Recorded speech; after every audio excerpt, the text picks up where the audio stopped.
Hey everyone! I've never really done this before, spilling my guts online, but I need to get this off my chest. It's been eating me alive for months, and maybe putting it out there, even anonymously, will help me finally move on. My name's Ethan. I'm 30 years old, living in Providence, Rhode Island.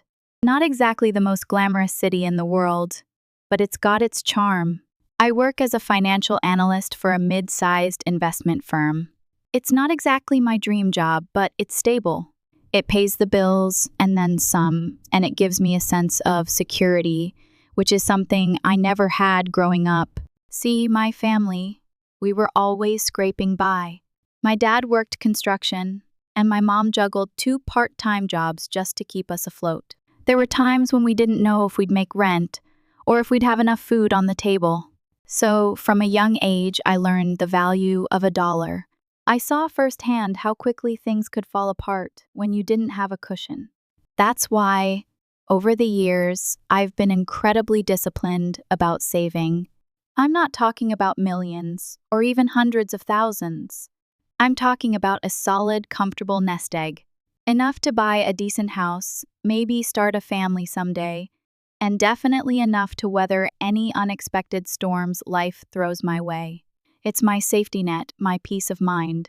It represents years of hard work and sacrifice, and I'm fiercely protective of it. About a year ago, I met Serafina. She was different. I'd been through a few relationships before, but nothing serious.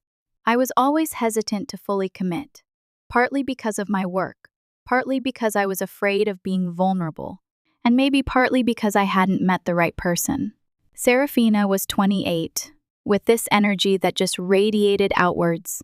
She had this wild, dark hair that she'd usually pile up in a messy bun, and eyes that could change color depending on the light, sometimes green, sometimes almost hazel.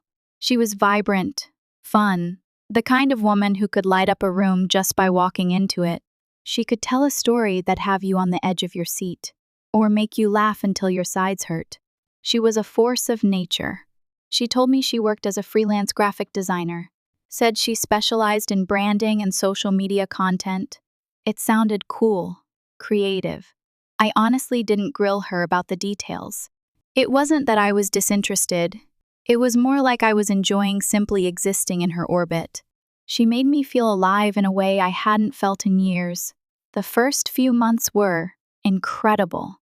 We went on dates to quirky little restaurants, explored the hidden corners of Providence, spent lazy weekends binge-watching movies and ordering takeout. She seemed genuinely interested in my work, even though I'm sure crunching numbers all day wasn't exactly her idea of a good time. She'd ask me about the market, about investment strategies, and she'd actually listen. She even seemed to get why saving was so important to me, and that was part of what made her so attractive. She wasn't materialistic. She didn't demand expensive gifts or expect me to take her to the fanciest restaurants. We could be just as happy grabbing a slice of pizza and walking along the riverfront as we were at a 5-star establishment. It felt like we were on the same wavelength, or at least close enough that the differences didn't matter. She was supportive of my goals, always encouraging me to pursue my passions. She'd even come up with these crazy ideas, like starting a side hustle selling artisanal coffee or writing a novel about my life as a financial analyst, which, let's be honest, would be incredibly boring. Everything felt easy, natural. For the first time, I could actually picture a long-term future with someone. I started thinking about things I hadn't considered before. Marriage, kids, buying a house together. It was exciting and terrifying all at the same time.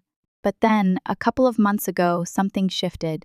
Something subtle, almost imperceptible at first. But it was there.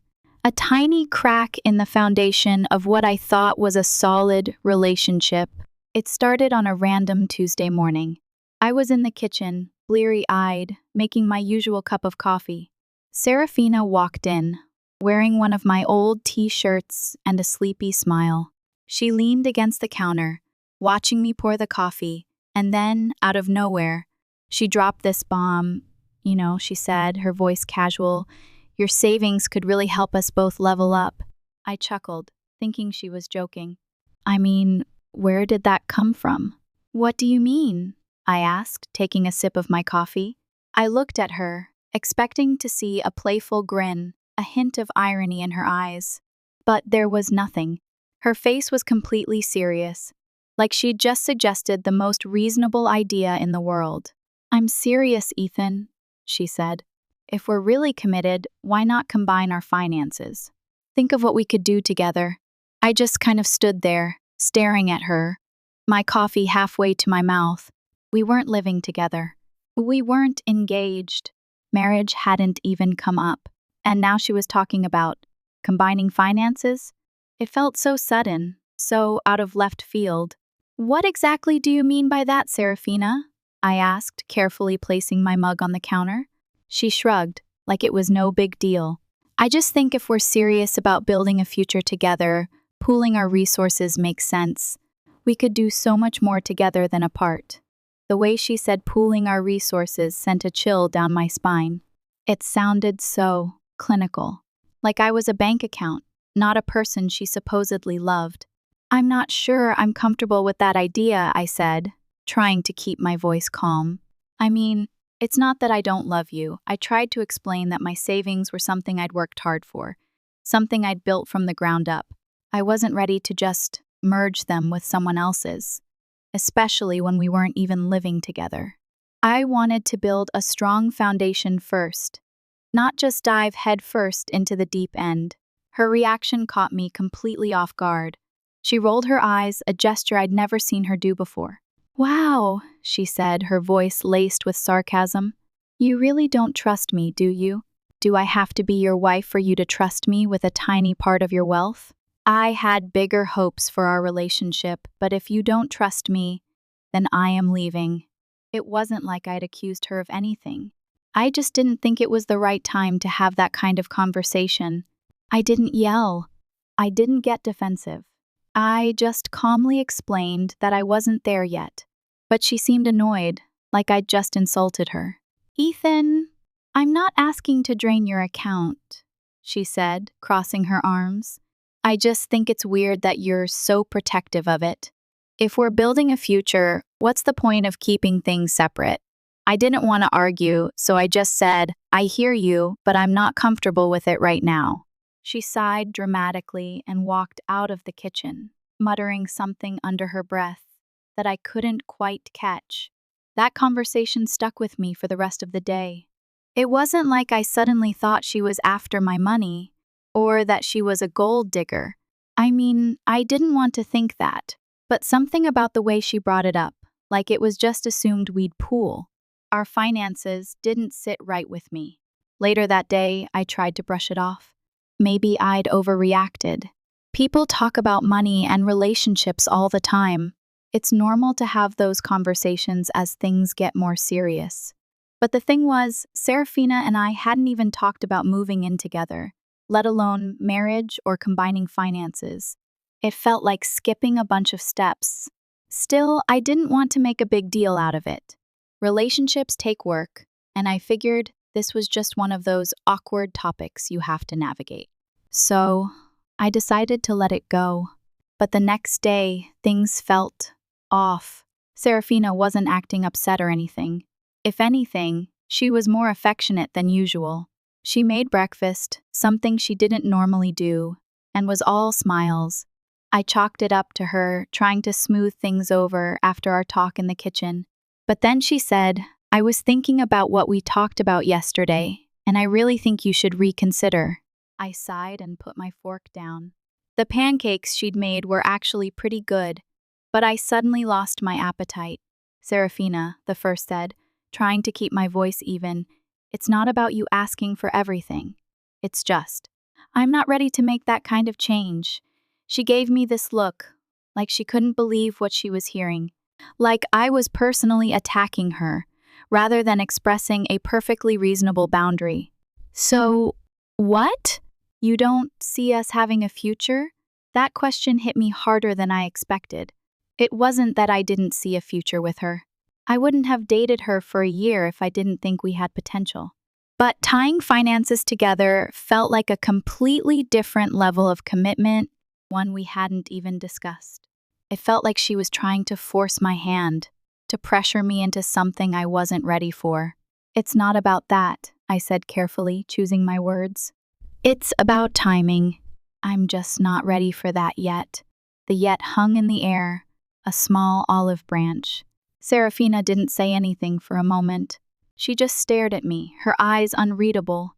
Then, she nodded slowly, grabbed her plate, and walked into the living room without another word. For the next few weeks, things between Serafina and me started to shift in ways I couldn't quite put my finger on. It wasn't outright fights or cold shoulders, but little moments that felt off. Like the air between us had thickened, become harder to breathe. She kept bringing up my savings, but it wasn't like she sat me down for another serious talk. Instead, she dropped comments here and there, always in this casual tone, like she was testing the waters, seeing how far she could push me. One evening, we were scrolling through Netflix, trying to pick a movie. Serafina saw a travel documentary, and her eyes lit up. "Wouldn't it be amazing to just take a month off and explore Europe?" she said, her voice dreamy. "Like, stay in boutique hotels, eat at Michelin-starred places, the works?" I laughed, trying to keep the mood light. "Yeah, sounds great, but my savings aren't exactly earmarked for spontaneous luxury trips." She tilted her head at me, her expression a mix of amusement and something else I couldn't quite decipher. "But that's what savings are for, isn't it? To enjoy life? What's the point of saving all that money if you're just going to sit on it?" I shrugged, trying not to get drawn into another debate. "It's for the future. Big stuff. Like buying a house or dealing with emergencies." She sighed dramatically and leaned back on the couch, crossing her arms. "I just think it's sad to hoard money instead of making memories. You only live once, Ethan." I let it slide, but it stuck with me. It wasn't like I never spent money. I paid for plenty of our dates, bought her thoughtful gifts, and treated us to weekend getaways. I wasn't stingy. It just felt like no matter what I did, it wasn't enough to convince her I wasn't some miser, some Scrooge McDuck hoarding gold in his vault. Then came the dinner with friends. It was supposed to be a fun night, good food, a few laughs, and a chance to unwind after a long week. We were meeting Liam and Chloe, a couple we'd known for a while, at this new Italian place downtown. At first, everything was fine. We were joking around about silly stuff, catching up on each other's lives. But, out of nowhere, Serafina turned the conversation towards finances. "You know, Ethan guards his money like a dragon with its hoard," she said with a grin, looking around the table for laughs. Everyone chuckled, and Liam said, "Hey, that's not a bad thing. At least he's responsible." I forced a laugh, but I could feel my face heating up. I didn't want to make a scene, so I let it go in the moment. But I felt like she'd just put me on display, talking about my savings like that, especially in front of people who didn't know the full story. It felt invasive, like she was violating my privacy. After dinner, on the drive home, I brought it up. "Hey," I said, trying to keep my voice calm, "I didn't like you making a joke about my savings like that. It's personal, and I don't think it's something to talk about in front of others." Serafina didn't even hesitate. "Oh, come on, Ethan. It was just a joke. You're so sensitive about this stuff. Maybe if you loosened up a little, you wouldn't feel so defensive." That stung. I locked eyes with her, my anger rising. "Sensitive?" I said, my voice hardening. "Let me make something clear, Serafina. Being careful with what I've earned isn't being sensitive. It's called being smart. And if you think mocking me in front of my friends is some kind of joke, then maybe you're the one who needs to reevaluate what respect looks like." She froze for a moment, clearly caught off guard by my tone. I'd never spoken to her like that before. She didn't have anything to say, and we both stayed silent all the way back home. By this point, I started noticing other things that didn't sit right. Little details, subtle shifts in Serafina's behavior that, on their own, might have seemed insignificant, but taken together, They painted a picture that made me increasingly uneasy. Serafina was on her phone constantly, which wasn't unusual. She was always on social media, posting about her design work, sharing memes, and keeping up with her friends. But what caught my attention was how she acted when I was nearby. If I walked into the room while she was texting, she'd quickly lock her screen or flip the phone over, like she was hiding something. I initially thought she was feeling down after our last conversation, maybe embarrassed about the joke she'd made at dinner. I tried to give her space, to be supportive. One night, I casually asked, "Who are you always texting?" She glanced up, her expression a little too bright, a little too rehearsed. "Just friends, you know? How group chats are. Constant updates about nothing." I nodded, pretending to buy it. But it didn't feel like the whole truth. There was something off about the way she said it. A hesitation, a flicker of something in her eyes that I couldn't quite place. There were also her work calls. Serafina had always said she was a freelance graphic designer, but I never actually saw her working. No sketches, no drafts, no client meetings over Zoom. She'd just tell me she had a call, grab her headphones, and step outside to take it. Sometimes she'd come back inside after a few minutes and resume whatever she was doing before. Other times it took her a long time. When she came back, she'd act like nothing had happened. I tried to give her the benefit of the doubt, to trust her. But as the days went on, the strange behavior piled up, eroding my confidence in the relationship. One evening, we were supposed to have dinner together. I'd even made reservations at a new Thai restaurant I knew she wanted to try. But Serafina texted me last minute saying she had a big client meeting and couldn't make it. "So sorry, babe," she wrote. "This client is super important and I can't reschedule. Rain check soon?" I texted back, "No problem," and decided to pick up takeout instead of cooking for myself. I figured I could at least enjoy the pad see ew. As I was driving home, I passed a small cafe near our place. A little hole-in-the-wall place that Serafina actually introduced me to. I happened to glance inside, and there she was, sitting at a table with some guy I didn't recognize. They were leaning in close, talking animatedly, their heads practically touching. It wasn't like they were holding hands or anything, but the sight of them together felt wrong. The body language was too intimate, the smiles too familiar. I parked the car and sat there for a minute, trying to figure out what to do. Should I go in and say hi? Should I ask her about it later? Maybe it was just a casual business meeting. Maybe I was overreacting, letting my insecurities get the better of me. I didn't want to jump to conclusions, to accuse her of something without any real evidence. So I drove home and waited for her to get back. When she finally came home, a couple of hours later, she was all smiles, talking about how productive her meeting was. "How'd it go?" I asked, trying to keep my voice neutral. "Great," she said, breezing past me to hang up her coat. "The client loved my ideas. I think they're going to sign a long-term contract." "Who was the client?" I asked, trying to sound casual. "Oh, just someone I've been working with for a while," she said, brushing it off. Nothing exciting. I didn't push, but I couldn't shake the image of her sitting with that guy at the cafe. Who was he? Why hadn't she mentioned him before? Why did she have to look so close with him? A few days later, I decided to casually bring it up again. We were watching TV, and during a commercial break, I said, "Hey, I saw you at that cafe the other night. Who were you meeting with?" Her expression didn't change, but there was the tiniest pause, a barely perceptible hesitation, before she answered. "Oh," she said, "that was a coworker." Sometimes it's just easier to meet in person than do everything online. It sounded reasonable enough, perfectly logical. But something about the way she said it felt rehearsed, like she'd been waiting for me to ask, like she had a prepared answer ready to go. I let it go, but the pieces weren't adding up. The phone calls, the secrecy, the missed dinner, the coworker at the cafe. They were all starting to form a disturbing pattern in my mind. And I was starting to wonder if I'd missed something big, something crucial that was staring me right in the face. I tried to focus on work, to distract myself from the weird feelings that were gnawing at me.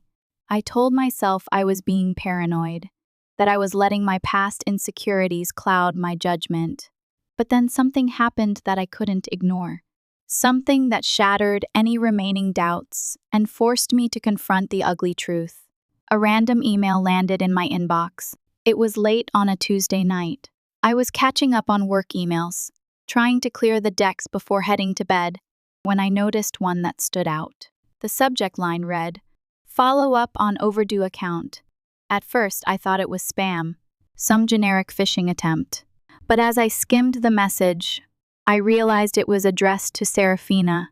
It mentioned an overdue balance from a project she was supposedly involved in, and the sender seemed to think I was her.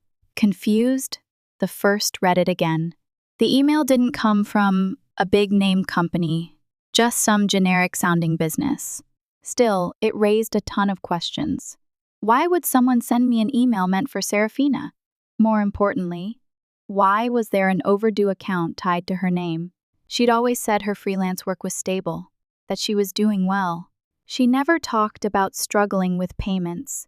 I debated whether to bring it up with her, but something told me to dig a little deeper before saying anything. A gut feeling, a sense of foreboding that I couldn't shake off. So I did something I probably shouldn't have. I replied to the email, pretending to be her. I wrote, "Hi, I'm so sorry. I am so busy I forgot. Could you provide more details about the account and the balance? Thanks." Within an hour, I got a response. The sender apologized for the multiple emails. The sender attached an invoice listing the balance due and included a note about how they'd been trying to reach Serafina for weeks. There was a name at the bottom of the email and it gave me chills. At the bottom of the invoice, I saw a contact name, Jake Matthews. The name unlocked a core memory, something I had long buried away, one that came rushing back with all the bitterness and tension I'd felt at the time. My stomach twisted into a knot. Jake wasn't just a former colleague. He was the embodiment of one of the ugliest chapters in my career. Years ago, he'd worked at my company, and I'd uncovered that he'd been falsifying expense reports, stealing thousands of dollars over several months. At first, it didn't seem possible. Jake was charismatic, the guy everyone liked. He was smooth, charming, someone who could spin a story so well it felt like the truth. He was everyone's friend. But the numbers didn't lie. The evidence was irrefutable. When I confronted him during the investigation, the friendly mask fell away, replaced by hostility and venom. "You've been gunning for me from the start," Jake snapped, his voice dripping with resentment. "You're the problem, not me." His words echoed in my head for weeks afterward. The look on his face, his anger radiating as though I'd destroyed his life on purpose. The investigation was airtight, and HR fired him the same day. But Jake didn't go quietly. As security escorted him out, he stopped in front of me, locking eyes with me, a look in his eyes I still couldn't forget. "You think you've won," he said, his voice low and menacing. "You're going to regret this."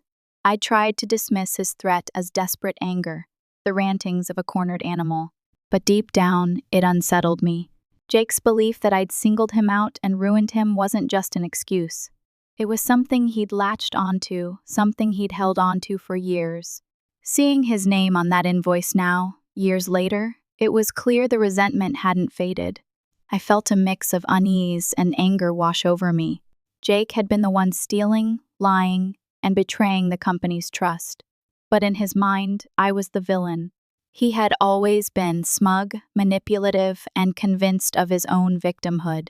But now, after all these years, it seemed he'd found a way to step back into my life. This wasn't just bad luck. This wasn't just some random coincidence. Jake Matthews wasn't done with me, and knowing him, this was only the beginning. But why was his name on an invoice tied to Serafina? What was the connection between them? How did they even know each other? For the rest of the night, I couldn't focus on anything else. I wanted to believe it was some weird coincidence, that I was letting my past trauma color my judgment. But the more I thought about it, the less sense it made. Serafina had never mentioned knowing Jake. As far as I knew, Their worlds shouldn't have overlapped at all. The next day, I did something I wasn't proud of, something that went against everything I believed in. I violated Serafina's privacy. I started looking through her stuff. She wasn't home. She'd told me she had a lunch meeting with a client, which, after the cafe incident, I highly doubted. The opportunity was there, and the need to know was overwhelming. I started with her laptop. I knew her password, as we'd used each other's devices before. I was hoping to find some clarity, some explanation for the Jake Matthews connection, anything that would put my mind at ease. At first, I didn't see anything unusual, just emails with clients, design files, the usual clutter of a freelancer's life. I felt a pang of guilt, thinking I was being paranoid, that I was letting my past with Jake warp my perception of reality. But then I noticed a folder buried deep in her email drafts, labeled proposals. It seemed out of place, like it was deliberately hidden. My heart started to pound. Inside, I found a chain of emails between Serafina and Jake. The messages started out professional enough. He'd apparently hired her for some graphic design work months ago. Nothing to raise an eyebrow at. But as I read further, the tone shifted. The emails became more frequent, more personal. They weren't just talking about work. "Thanks for having my back," Jake had written in one email. "I know it's risky, but I couldn't do this without you." Another email from Serafina said, "You've been through so much, Jake. I believe in you. We'll figure this out together." My stomach dropped. It wasn't just a client relationship. There was something personal, something intimate between them. And whatever this was, it clearly involved me. I scrolled through the emails, my hands shaking, my mind racing. I was starting to see the pieces of the puzzle, and the picture they formed was horrifying. Jake was using Serafina. He was manipulating her, playing on her sympathies to get back at me. And she was going along with it. She was actively participating in his twisted scheme. I closed the laptop, my head spinning. I felt sick to my stomach, betrayed in a way I couldn't have imagined. The woman I loved, the woman I thought I knew, was working with my enemy too. What? Ruin my life? Steal my money? I didn't know for sure, but I knew it wasn't good. That night, I couldn't sleep. I just lay in bed, staring at the ceiling, replaying everything in my head. All the weird behavior, the secrecy, the lies. It all seemed to lead back to Jake. I kept asking myself, how long had this been going on? How much had she told Jake about me? And most importantly, what was their endgame? Ethan is now actively investigating. He discovered some emails. He knows it is a setup. Will Ethan get the complete picture? The next day, while Serafina was out, I decided to do more digging. I knew it was wrong, that I was violating her trust or what was left of it, but I needed to know the full extent of the betrayal. I needed to understand what I was up against. This time, I searched her phone. It wasn't easy. She always kept it locked, and I'd never snooped before. But I'd seen her enter the code enough times to have a rough idea. After a few tries, I got in. What I found confirmed everything I'd been afraid of, and then some. Her texts with Jake weren't just casual. They weren't just friendly. They were intimate, both emotionally and otherwise.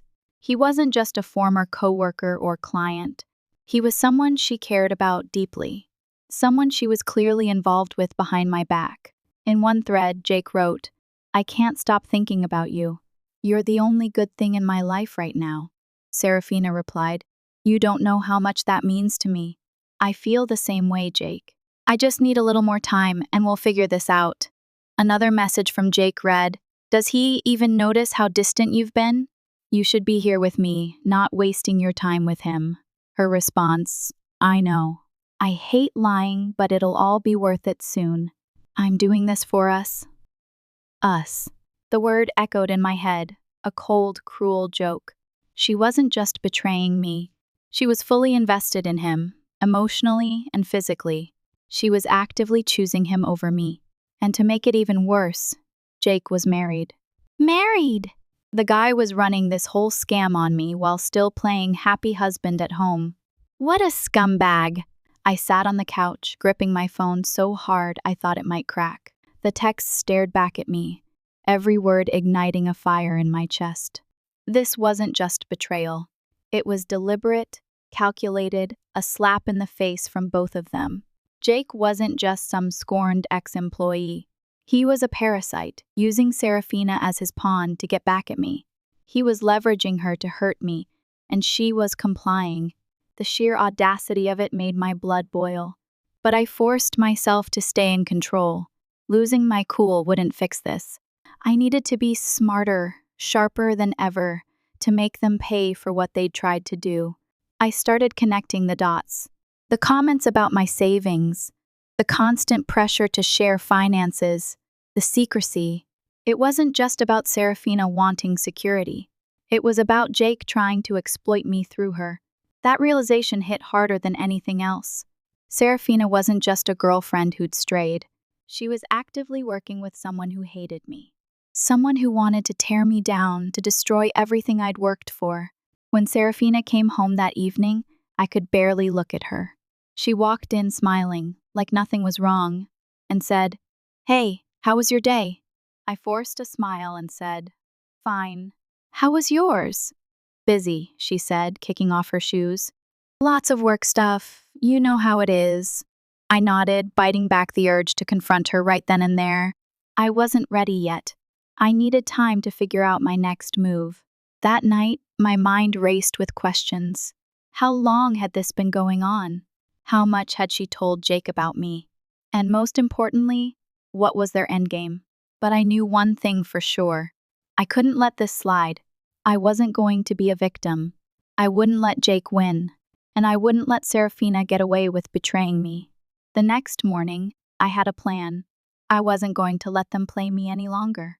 It was time to take control of the situation and find out exactly how deep this betrayal went. I woke up early, still replaying the texts and emails I'd uncovered. Serafina was asleep beside me, completely unaware that I knew everything. It wasn't just her betrayal that fueled my anger. It was the fact that she'd teamed up with, of all people, Jake. A guy whose sole goal seemed to be ruining me. I needed more details. I wasn't going to confront Serafina until I had the full picture. So I decided to dig deeper. That day at work, one started researching Jake. He'd been off my radar for years, but it wasn't hard to find him online. His social media accounts were mostly inactive, but I found a LinkedIn profile that claimed he was a consultant for small businesses. The irony wasn't lost on me. He'd been fired for fraud, and now he was offering advice to others on how to run their businesses. The nerve of this guy. I noticed he'd listed a few vague projects he'd worked on, and one of them had a familiar name, Serafina's supposed freelance design business. My stomach churned. They weren't even trying to hide their connection. I dug into Jake's public records and wasn't surprised by what I found. The guy had been sued twice in the past couple of years for unpaid debts, and he'd been evicted from an apartment just 6 months ago. Classic Jake. Always biting off more than he could chew and then crying about how life wasn't fair. It all made sense now. He wasn't just out for revenge. He was flat out broke. And somehow, this idiot had managed to convince Serafina to play along. Maybe he spun her some sob story about how I'd ruined his life and he just needed a little help to get back on his feet. Or maybe she just fell for his pathetic act. Either way, she'd thrown everything away for a stupid jerk who couldn't even keep his own life together. When I got home that evening, Serafina was already there, lounging on the couch with her phone. She looked up and smiled, like everything was normal. "Hey, babe," she said. "How was work?" "Busy," I replied, trying to keep my voice neutral. "How about you?" "Oh, same old," she said, shrugging. "Just trying to keep up with client demands." I nodded, biting back the urge to call her out right then and there. Instead, I said, "You've been working a lot with that guy, Jake, right?" Her expression flickered for a split second, but she recovered quickly. "Yeah, a little." "Why?" "Just curious," I said, keeping my tone casual. What's he like? She hesitated for a fraction of a second before replying, He's fine. A little. Intense sometimes, but that's just how creative people are. I pretended to accept her answer. Inside, I was boiling. She was lying to my face, and I didn't know whether to be more angry or disappointed. The next morning, I decided to test the waters. I casually mentioned that I'd been thinking about consolidating some of my accounts, just to see how Serafina would react. Her eyes lit up immediately. That's a great idea, she said, a little too enthusiastically. It's always good to have everything in one place. Makes it easier to manage. I nodded, keeping my face neutral. Yeah, I might even open a joint account at some point, you know? For shared expenses. Serafina's smile widened. That makes so much sense. Honestly, I think it's the kind of step that shows commitment. Like it's not just about money, it's about building something together. I felt disgusted. She was practically salivating at the idea, completely unaware that I was testing her, that I knew everything. Over the next few days, I started putting more pieces together. I reached out to a friend who worked in private investigation. I didn't tell him the whole story, just that I had suspicions about a guy I'd once worked with, Jake Matthews. If this guy's got a history of fraud, he said, he's probably already planning his next move. People like that don't stop. They just get more creative. He suggested I monitor my accounts closely and look for any signs of unauthorized activity. He also recommended documenting everything I'd found so far, just in case things escalated. That evening, I went through every financial account I had, checking for anything unusual. Thankfully, everything was still secure. But I couldn't shake the feeling that I was on borrowed time. I also started keeping a detailed record of everything Serafina did that seemed suspicious. Every time she left the house without explanation, every time she locked her phone when I walked into the room, every time she mentioned Jake. It all went into a notebook. I knew I couldn't keep this up forever. Eventually, I'd have to confront her. But I wanted to be prepared. I wasn't just dealing with Serafina. I was dealing with Jake, and I had no idea what he was capable of. So, a few nights later, I had my moment. The moment I'd been dreading and anticipating in equal measure. Serafina came home from one of her work meetings, smiling as she put her bag down. "Hey, babe," she said. Like nothing in the world was wrong. I didn't smile back. "We need to talk," I said, my voice flat and cold. Her expression flickered for a split second, a hint of panic in her eyes. But she recovered quickly. "Sure." "What's up?" I motioned toward the dining table, where I'd laid out all the evidence. Printed texts, emails, and the transaction history from her secret account. A damning indictment of her betrayal. I watched her eyes dart across the papers, her smile fading with every second. Her face went pale, her eyes getting wide. "What is this?" she asked, her voice trembling. Confusion and defensiveness warring in her eyes. "You tell me," I said, keeping my tone steady, "because from where I'm sitting, it looks like you've been lying to me. And not just lying, working with someone who has it out for me." "What's wrong?" "Cat got your tongue?" Her face went even paler.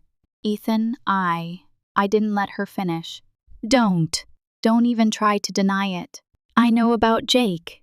I know about the payments, the texts, the emails. I know everything." She looked genuinely panicked, like a cornered animal. "It's not what you think," she stammered. "I can explain." "Then start explaining," I said, folding my arms and leaning back against the wall. "Because I'm all ears." She sat down heavily, her hands shaking. "Jake, he reached out to me a few months ago. He said you ruined his life, got him fired, blacklisted him.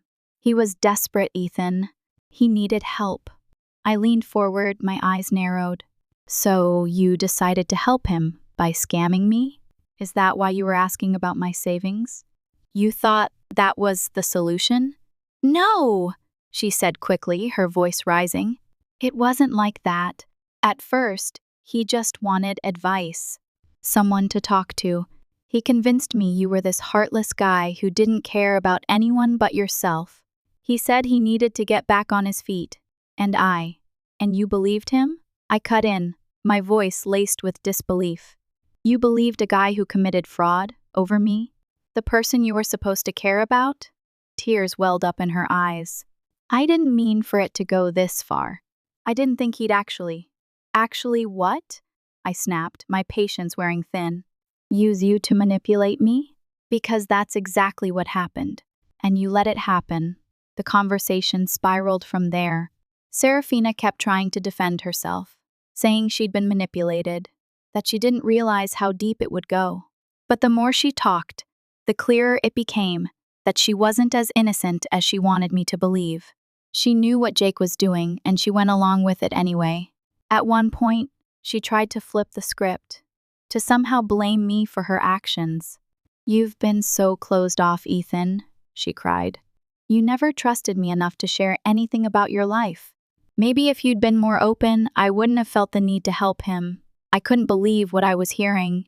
I leaned back in my chair, crossed my arms, and smirked. So, let me get this straight, I said, my voice dripping with sarcasm. You're blaming me for protecting my own money? That's your defense? I let out a dry laugh. You've got some nerve, Serafina. Her face crumbled, and the waterworks started. Full-on dramatic sobbing, the kind of performance that might have worked on me a year ago. But now, after everything I knew, it was just noise. Save the tears, I said, standing up and pointing toward the bedroom. Pack your things. You made your choice the moment you sided with Jake. Now you can deal with the fallout. I'm done. She dropped to her knees, grabbing my hand. Ethan, please. I made a mistake. I love you. I didn't mean to hurt you. I looked down at her, unimpressed. If you loved me, you wouldn't have lied to my face for months. You wouldn't have schemed with another man to try to rob me blind. That's not love, Serafina. That's betrayal. And I don't forgive betrayal. She tried to argue, to offer more excuses, but I cut her off with a sharp wave of my hand. Don't waste my time. Pack your bags and go.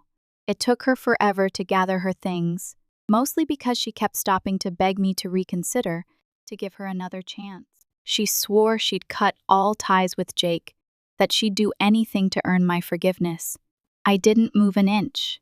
I watched her like a hawk. Every excuse, every apology, every tear. None of it fazed me. The trust was broken, the love was gone. All that was left was a hollow shell of the woman I thought I knew. When she finally reached the door, suitcase in hand, she turned back, her voice trembling. You'll regret this, she said, trying to sound strong but failing miserably. You'll realize I was just trying to help. I let out a low chuckle and leaned against the doorframe, my expression hard. The only thing I regret is not seeing through you sooner.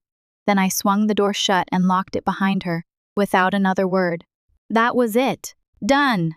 No hesitation, no second guessing. She was gone, and I felt nothing but relief. With Serafina out of my way, I turned my attention to Jake. He wasn't going to walk away from this unscathed. He wanted to play dirty? Fine. I could play dirtier. I wasn't just going to send him an angry text or a threatening email. I wasn't going to confront him in person and risk getting into a physical altercation. I was going to make sure everyone knew exactly who he was and what he'd done. I would ruin him the same way he tried to ruin me. The first thing I did was dig out his wife's contact information from when he worked at my company. I remembered her name, Emily. I'd met her a few times at company events. She seemed nice, down to earth. She deserved to know what kind of snake she was married to. I didn't even hesitate. I felt a sense of righteous anger fueling my actions.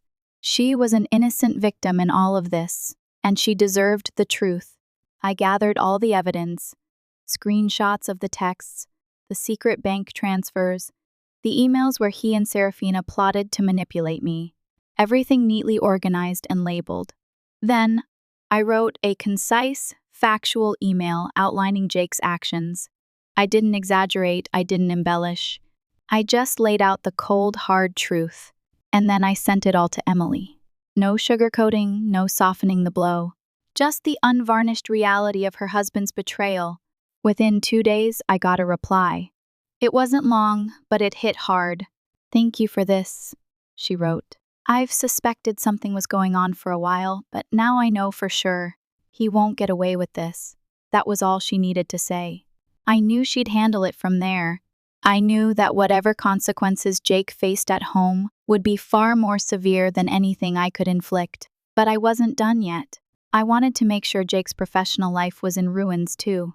He wasn't going to be allowed to con and manipulate anyone else. I reached out to every professional connection I had: colleagues, old bosses, former clients, anyone who might come across Jake in their circles. I drafted a carefully worded email detailing his history of fraud and dishonesty. I included the information about his firing from my company, his recent lawsuits for unpaid debts, and his involvement with Serafina in the attempted scam. I made sure everyone knew that Jake Matthews was a liar and a fraud, someone who couldn't be trusted under any circumstances. I warned them to be wary of him, to avoid doing business with him, and to protect themselves from his manipulative tactics. It didn't take long for the word to spread. The professional community in Providence was relatively small, and people talked. My reputation was solid, my credibility unquestioned. So when I spoke, people listened. I made sure everyone knew that Jake was a cheat and a con man. His reputation, what little he had left, was in ruins. He'd be lucky to get a job as a dishwasher after this. By the end of the week, I thought that would be the end of it. I'd exposed Jake's lies, destroyed his reputation, and removed him from my life. I could finally move on. But then I heard through a mutual contact that Jake had been fired from whatever dead-end job he'd managed to land after his first disaster.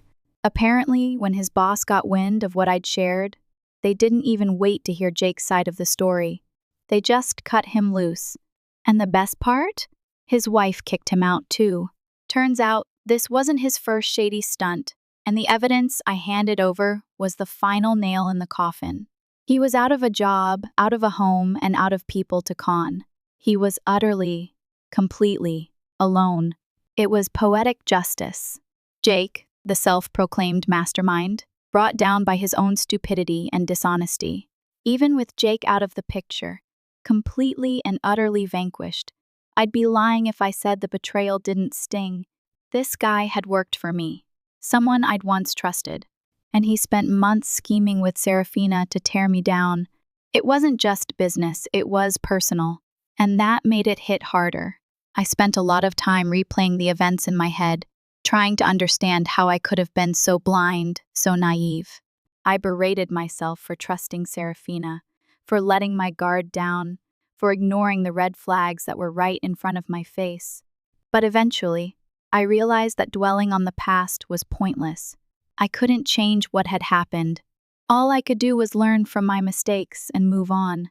As for Serafina, she didn't go quietly. Over the next few weeks, she tried everything. Long, desperate texts filled with apologies and pleas for forgiveness.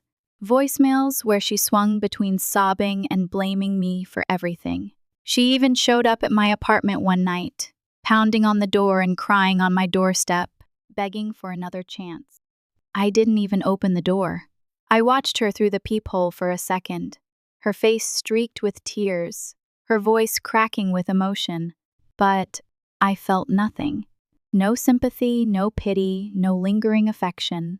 Just a cold, empty indifference. She wasn't worth my time or energy. She'd made her choice, and now she had to live with the consequences. Eventually, the chaos they'd brought into my life started to fade. I focused on myself, on my work, on my friends. I started exercising again, eating healthy, and pursuing my hobbies. I spent more time with my family, reconnecting with them after neglecting them for so long. I even started thinking about dating again, though the prospect of opening myself up to someone new was still daunting. I focused on moving forward and on piecing everything back together. For the first time in months, things felt normal again. The anger and resentment began to dissipate, replaced by a sense of calm and control. I'd survived. I'd come out on top. But then, one evening while running errands, I saw them. Serafina and Jake. They were sitting on the curb outside a dingy gas station on the outskirts of town. They looked like they'd been through hell. Jake was hunched over, scratching at his arms, muttering to himself like he wasn't even aware of where he was. His clothes were filthy, his hair matted, and he had this hollow, sunken look in his face that screamed rock bottom. Serafina was slumped against the wall next to him, pale and gaunt, holding a cracked glass pipe in her trembling hands. Her once bright, confident energy was completely gone, replaced by a vacant, haunted stare. She looked drained, like whatever fight she'd had in her was long gone. It hit me immediately. They weren't just down on their luck. They were on drugs. Hard drugs. Probably meth or heroin, judging by their appearance and behavior. I paused for a second, just taking it all in. The culmination of their choices, the end result of their scheming and betrayal. They destroyed themselves and each other. A part of me thought about walking up to them, about saying something, about rubbing it in their faces, about reveling in their misery. I could have unleashed all the pent-up anger and resentment I'd been holding on to for so long. But as I stood there, I realized I didn't need to. They'd already punished themselves far more severely than I ever could. Their lives were in ruins, their bodies ravaged by addiction, their spirits broken. I walked past them without a word, head held high. The satisfaction I felt wasn't from their suffering. It was from knowing that I'd come out on top, that I'd refused to be a victim, that I'd taken control of my life and rebuilt it stronger than before. They tried to take me down, and instead they took themselves out. This is the end. I'm free now, free from their lies, their schemes, and their pathetic attempts to mess with me.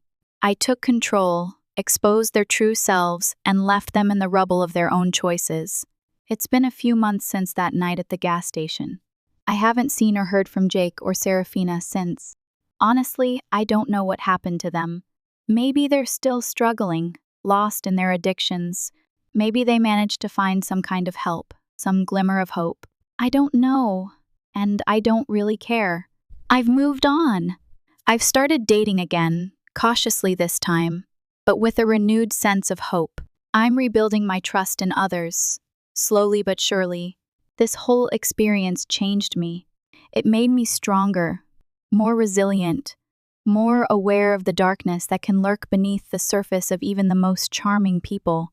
I learned to trust my instincts, to listen to that little voice inside that warns me when something doesn't feel right.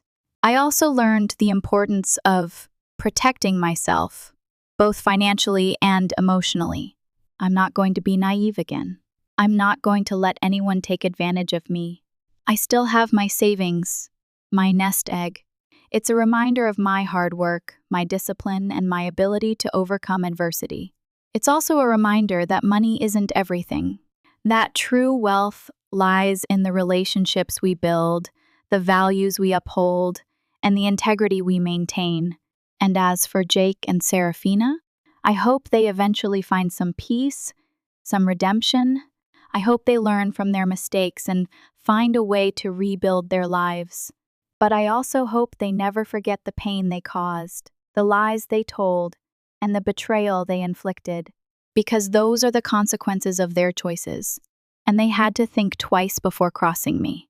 I'm not a victim anymore. I'm a survivor, and I'm finally ready to move on, to leave the past behind and embrace the future, whatever it may hold.